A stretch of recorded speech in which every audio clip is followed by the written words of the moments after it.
I'm here with my dear friend, Taryn Fisher, and I want to let everyone know, how we became friends. Well, I have this really crazy saying, it's like you had an umbilical cord to someone and you just didn't know it, and then you connect and you just have an instant connection with someone. I think we had that instant connection. I think we met on Evada, right? We were working together on Evada. We did, yeah. And I had always, since moving to Canada, I had actually always seen you shine, by the way. Thank you. And had always seen your success. And I think that women in business, you just recognize how hard they've worked and the talent that they have. And so I always knew of you, and we had some mutual friends. So when we did finally meet, it was like kindred spirits, I feel. Well, it's so interesting because, I want everyone to understand how successful you are. You had your own PR agency in South Africa, and then when you moved to Canada, you're the head of Estée Lauder Comms here in Canada, and you do it all. I mean, it's pretty incredible.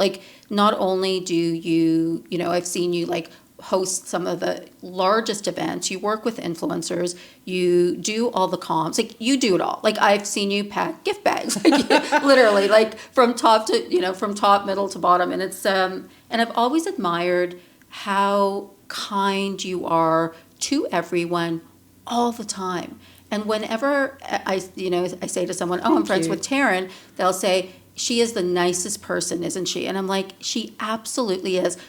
Are you ever not nice? I don't know. You could ask my husband that question. He would absolutely give you a completely different answer. I think by nature, I just generally am an emotionally well-balanced. Well, I like to consider myself that, pretty emotionally well-balanced. I'm not hypersensitive. I don't get very angry. I don't get very sad. I'm kind of basically the same most of the time. And I think, I've experienced a lot and I've seen a lot, and I've had opportunities that other people haven't necessarily had, and it's taught me a lot. Well, having your own agency, I would say, probably has contributed quite a bit to your success in your role now, because you understand the entrepreneurial side, so you understand all the layers, how to manage people, how to manage up, how to manage down, and everything in between. So you handle things like an entrepreneur, keeping sort of all those workflows, in mind. I think that's exactly it. I mean, for example, I worked for a big ad agency before I had my own business, and I learned a lot there, but I had just met my husband at the time. I was really young, at about 22, 23, and he was the one that said to me, at some point you have to venture out on your own. And I started from my house, my parents' house, which was very funny because my brother had moved out, and my mother said, well, why don't you work in Jason's bedroom? Jason's my brother. And she charged me rent. And I was like, what? She was like, I'm charging you rent to live in the house, and I'm charging you rent to work from your brother's bedroom. So I was like, I felt so heartbroken. My mother, if she's listening to this, I'm coming for you. Anyway, but it taught me a really good lesson, because it taught me that at some point I have to start, and I have to put on some big girl panties. Not sure if I can say that on the podcast. You can. By the way, I say that all the time. You That's do? So funny. I do. I absolutely I love the big girl panties saying. It makes me very happy to say it. And so I kind of just started with one client at the time. It was really scary and really nerve-wracking, and I'm sure you probably had a similar experience being so successful in your own business. And built a business from there, really. And then after I got 2 or 3 clients, I had to hire someone, and I didn't think that they could come to my parents' house and see my mother in her big girl panties. So I was like, well, no one wants to see my mother or I in our panties, so we're going to have to move out the house and get an office. And so got an office and started from there. And, it's very difficult when you own your own business for many reasons, as we both have in common. When you hire people, when you get clients, when you have to take on a sense of responsibility, when you have to own difficult moments, those are really challenging. And so just going back to our point of how we met, I think that instantaneously when I met you, I knew that you had those struggles. I mean, I don't know if you've worn big girl panties right now, but the point is like... Yeah, they're quite cute, actually, the ones I'm wearing right now. But yeah. I don't know how this went downhill so quickly with our panties. But anyway, the point is that I think that when I met you and we had this connection, I felt like you had experienced all of those things. And so we had commonality immediately, I feel. It was instant. It's so true. I remember sitting at lunch, and I had not known at that point that you had your own business when you were in South Africa. And it was at that moment that we were talking through some of those, I guess, there's struggles, because it's, when you own your own business and you don't have a partner, and I mean, you've had a husband and I have a husband, and they're lovely and they're wonderful and they're so supportive. But the day-to-day that you're in it, you're really in it, because you're dealing with so many layers. And so it was nice to be able to talk to you and know that you understood, some of the highs and some of the lows that you deal with as an entrepreneur. And for me, I feel... my business model was very different in South Africa. I had started off with L'Oreal because I had accumulated L'Oreal through the ad agency that I'd worked with. And I felt very brave at the time. I went to the head of the consumer division and I said, would you consider coming with me and, just being my first client? And he did. He gave me that opportunity, which I'll always be grateful for. I didn't have a desk. I didn't have a chair. And Howard, my husband, was like, don't worry, we're going to figure this all out. Oh, I love that. And then from there, I went to a friend of mine and I said, would you need some help? And he was like, yes, I'll pay you a small fee. So he was my second client. But the business grew, and I think our strategies, we were discussing really differently, like how the strategy of business grows, because eventually I had 18 employees and I had a vast amount of big blue chip clients such as Walt Disney and Rolls-Royce and Aston Martin and the L'Oreal Company and Kellogg's and big telecommunications. But I had built my business on fear, worried that I would lose another client, so I had to get another client. So I had 2 clients. Okay, what happens if one leaves? I'm going to have to get another client. What happens if one leaves? I'm going to have to get another client. And when we met, I was so impressed by your strategy, because your strategy was just so completely different to mine. Totally. And I was like, that's unbelievable. Yeah, well, because I believe just work through the fear. I just can't let fear be the thing that drives me. I can't. I try and not even think about it. I have a tattoo that says "Be brave," so it I love that. Sort of encourages me to make brave and bold decisions.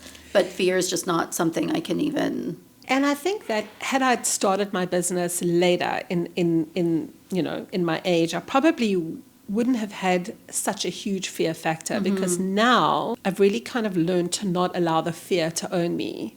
I think also just because I've had some very scary moments, in my career as well as in my personal capacity, that you just get to the point where you're like, if you're owned by fear all the time, it limits you in terms of what you can do and how you do it. Well, also, as you get older, you have more wisdom. So you also understand that what goes down always comes up, and it does. And so it allows you to have more of an equal playing field. Like, I don't let things get to me too much, because I also know, okay, if it feels like this today, it's not going to feel like this tomorrow or the next day.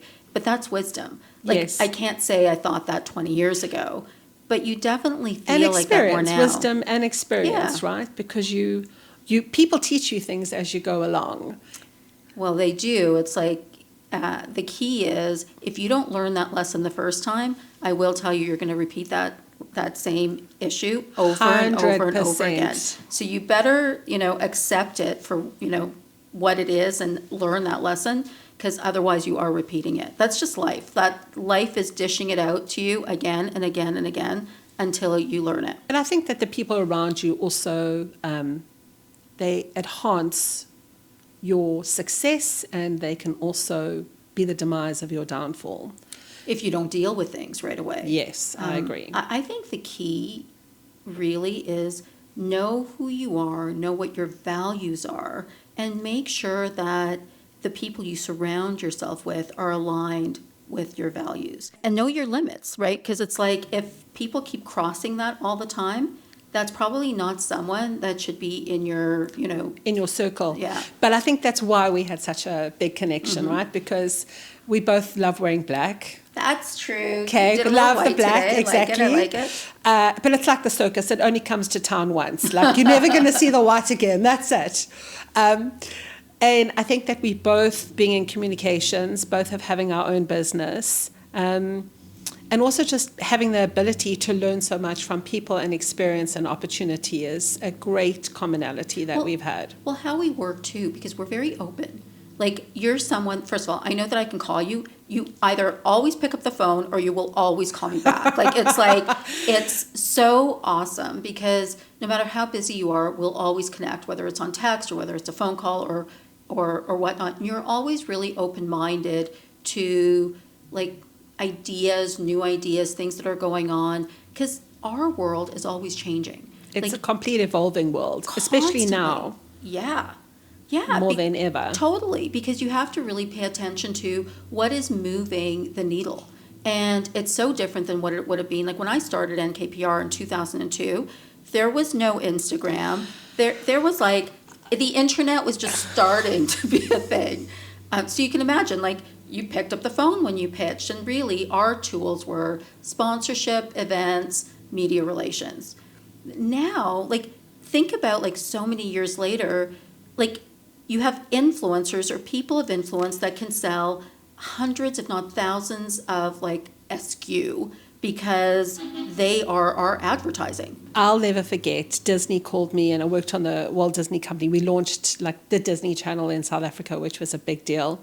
And I remember the Disney client, who I love her. She's Canadian, living in South Africa. Her name was Christine. She called me up and she said, "Can you do a social strategy for us?" And I was like, this was in my agency. I was like, dying inside. I was like, what? I know nothing about social. Like it really, as you say, it evolved so very quickly. And I think that, as a South African market, sometimes we were the last to learn certain things because telecommunications weren't as fantastic as they were in North America.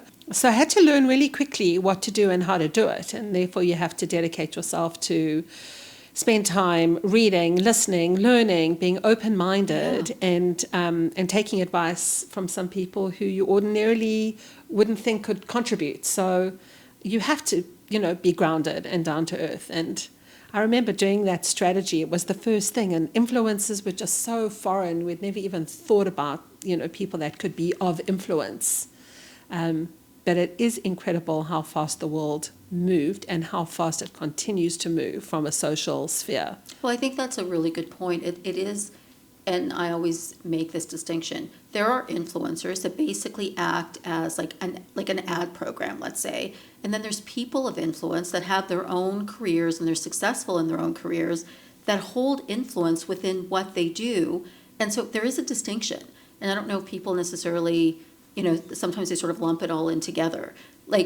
And so, as an example, I would say I'm not an influencer, but I'm probably a person of influence in the areas that I'm interested in. Absolutely. And so I think, as we create programs for clients, that is a really important distinction for them. Because, when I think of some of our hospitality clients, we work with influencers to develop content that therefore, gets utilized on their feed and shows, their audience how, what it feels like to, let's say, go to that restaurant.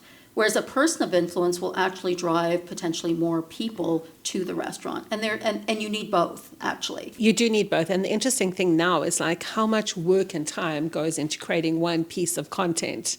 Oh my gosh, it's so crazy. I was saying this to my husband over the weekend. I'm like, it used to be that you ran your business and you ran your team, and it was about morale and motivation and working with your clients. But now another full-time job is promoting your business and promoting what you do, and so there's social media on top of that. So it's like you don't just do the one thing, you do both things, but there's only so much time. Like at the end of the day, like there's... But you, I will say, just to interject, you are very good at creating content. Like even just every time I go onto your feed, I see something interesting, I hear something interesting, I learn something interesting. And you're very good because you mix personal and business together beautifully, which I really love. So, for example, I just saw a beautiful video that you shot in your home with some of your art.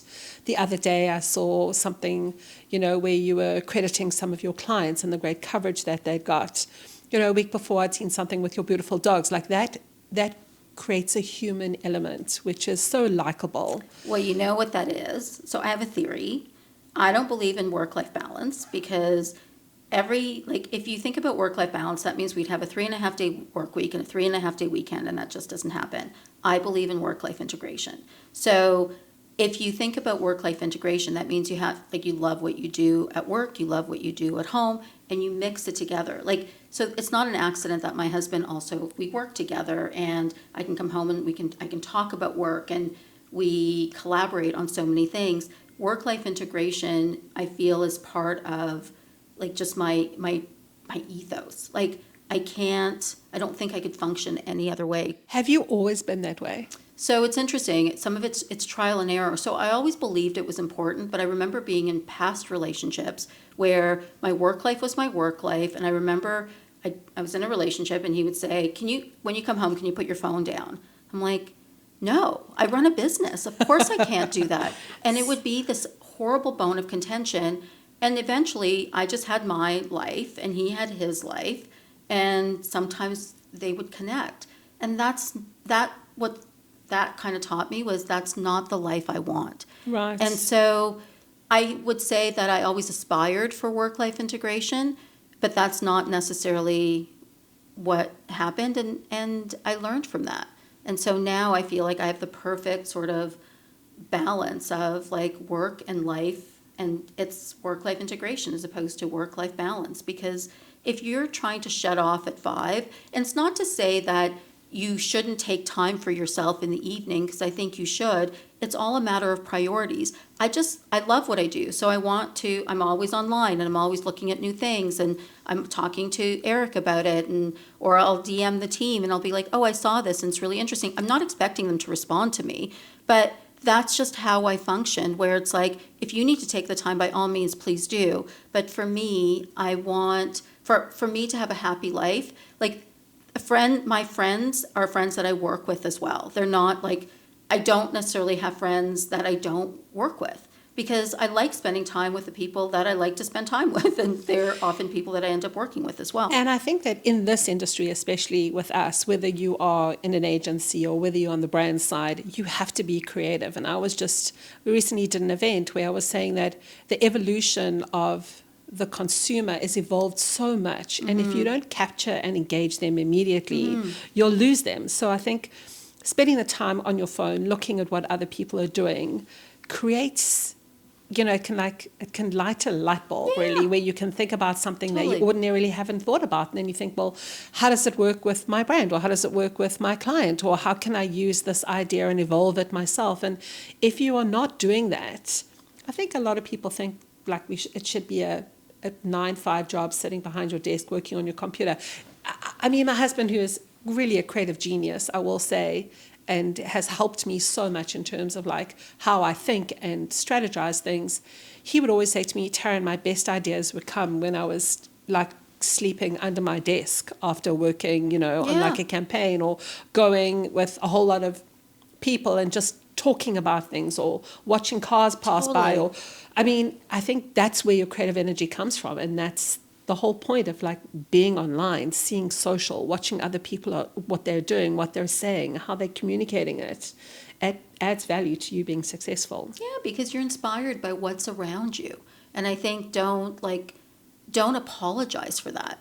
But you do have to make sure that you're choosing your friends and your personal relationship partners wisely, because I did feel stifled in past relationships because there was this notion of I should just be able to shut down at 6:00. Right. And it never felt right to me, because why should I shut down if I really like it?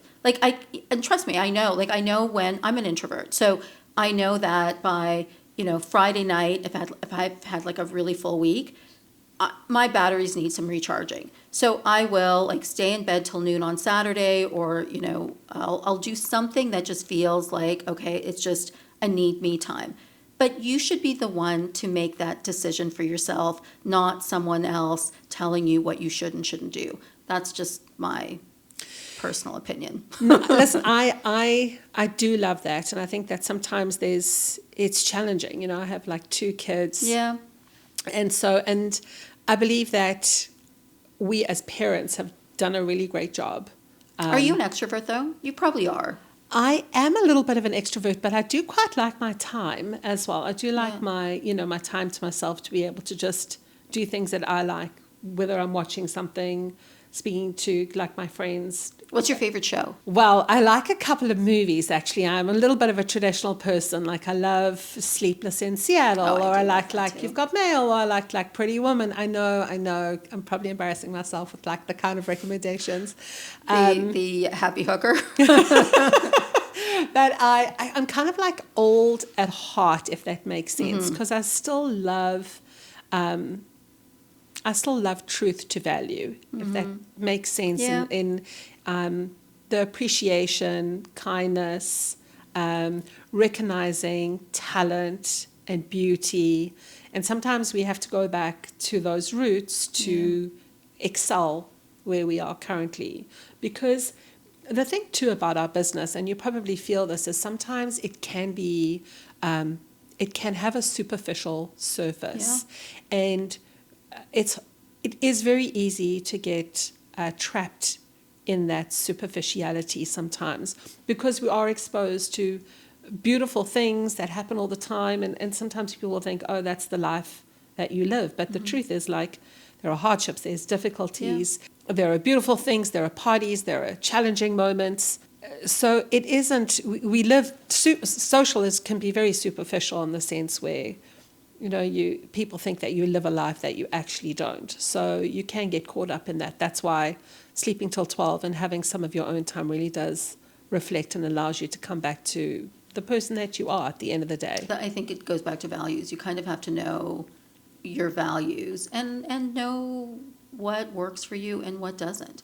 I think that's a big part of it for sure. I have a final thought in a film that you have to see that I think you're actually going to like. Right. No Hard Feelings. I just watched it. Jennifer Lawrence. Oh, I'm going to love that. Okay. I know. I love the saying, no hard feelings. She is hilarious. I don't know what it was about this movie, but I laughed so hard. I cried in moments. Like, it was just amazing. You are going to love it. You have to watch it. You know what I love too, actually, just on that note, is that we spoke a little bit about, like, just celebrating the moment, right? Like having a moment to celebrate, because sometimes you just have, like right now, this is like a great moment. Like, I love this moment right now.